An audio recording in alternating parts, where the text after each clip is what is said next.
आज आपण जर बघत असाल काँग्रेस पक्षाच्या वतीनं इच्छुक उमेदवारांच्या मुलाखती सुरुवात करण्यात आलेली आहे. 2 दिवस हा कार्यक्रम मुलाखतीचा इथे पक्ष कार्यालयात होता आणि पहिल्यांदा असं झालंय की काँग्रेस पक्षाकडे इच्छुकांची संख्या वाढली आहे. त्याचंच कारण जर आपण बघितलं तर भविष्यात काँग्रेस पक्षाची या महानगरपालिकेमध्ये सत्ता येणार आहे. इच्छुकांच्या संख्येवरनं आपल्याला दिसतं. परंतु काँग्रेस पक्ष हा बारकाईने उमेदवाराची चाचपणी करत आहे. निवडून येण्याची क्षमता असलेला उमेदवार जो लोकांमध्ये राहतो, लोकांसाठी काम करतो, तो निवडून येऊ शकतो. अशा उमेदवाराची निवड आमच्याकडनं होणार आहे. आज आपण जर बघितलं असेल की या गेल्या 10 वर्षामध्ये आज महानगरपालिकेच्या निवडणुका या राज्य सरकारने घेतल्या.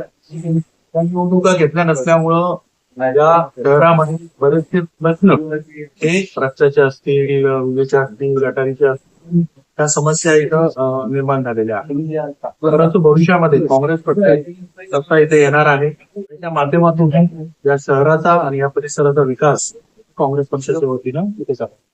पक्षामध्ये काय की एक प्रक्रिया असते. ज्यांनी पक्षाकडे अर्ज केलाय त्याचाच विचार आज इथे होणार आहे. आयात उमेदवार आम्ही इथे देणार नाही. ज्यांनी उमेदवारी दिली तो सुद्धा पक्षाचा पदाधिकारी असला पाहिजे. हा सगळ्यात महत्वाचा क्रायटेरिया आहे. कारण पक्षाची जी प्रक्रिया आहे आज पक्षाकडे अर्ज करणे, आज आम्ही ज्या मुलाखती घेणार आहोत त्या मुलाखती घेतल्यानंतर त्या सगळ्या डेटा जो आहे तो आम्ही प्रदेश काँग्रेसला पाठवणार आहोत. 25 तारखेला राज्य निवड मंडळाची बैठक आहे. त्या राज्य निवड मंडळाच्या बैठकीमध्ये उमेदवार हे निश्चित होणार आहे.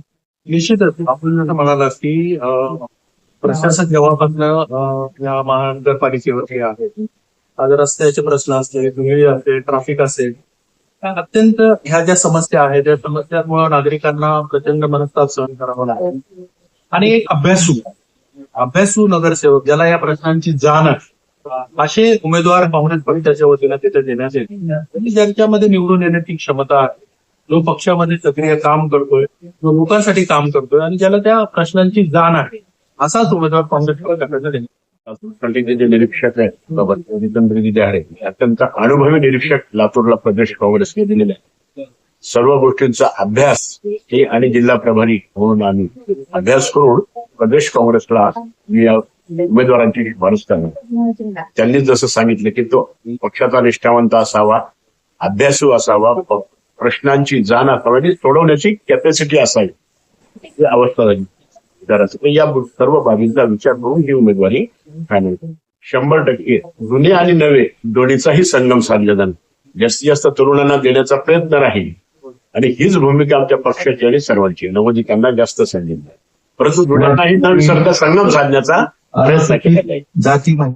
प्रतिसाद हा तुम्हाला आता सगळ्यांना तुमच्या फुटेजमध्ये दिसत असेल की एकेका प्रभागामधला एका सीटसाठी 10 ते 12 म्हणजे एका प्रभागामधनं 40 ते 45 इच्छुक उमेदवार काँग्रेस पक्षाकडनं महानगरपालिका निवडणुकीसाठी इच्छुक आहेत. आणि ते आज प्रत्येक जण आपल्या समर्थकासहित आज काँग्रेस भवन या ठिकाणी तो उपस्थित राहतोय.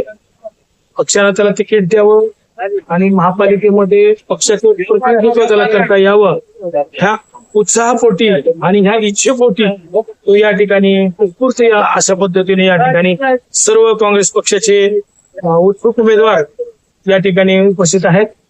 आज प्रभाग क्रमांक 1 ते 12 या प्रभागांची मुलाखत या ठिकाणी जितेंद्र देहाडे निरीक्षक, शहर काँग्रेसचे अध्यक्ष किरणजी जाधव, तसेच माजी महापौर दीपकजी सूळ असे अनेक मान्यवर या ठिकाणी या इच्छुक उमेदवारांची मुलाखत घेत आहेत. एक उत्सवाचं वातावरण, जल्लोषाचं वातावरण. तसं मूळतः काँग्रेस पक्ष हा लातूर हा काँग्रेस प्रेमींचा गड आहे. त्याच्यामुळे येणारी महापालिका ही काँग्रेस पक्षाची असल्यामुळं, कारण गेल्या 5 वर्षामध्ये जो गलतन कारभार या ठिकाणी भारतीय जनता पार्टीच्या निवडून आलेल्या नगरसेवकांनी महापौरांनी केलेला आहे त्याला विरोध म्हणून आज लातूर शहरातला नागरिक आणि कार्यकर्ते उत्स्फूर्त पद्धतीने काँग्रेसच्या पाठीशी आहेत. येणारी महापालिका ही काँग्रेस पक्षाचीच असणार आहे. लातूरचा महापौर सुद्धा हा काँग्रेस पक्षाचा असणार आहे.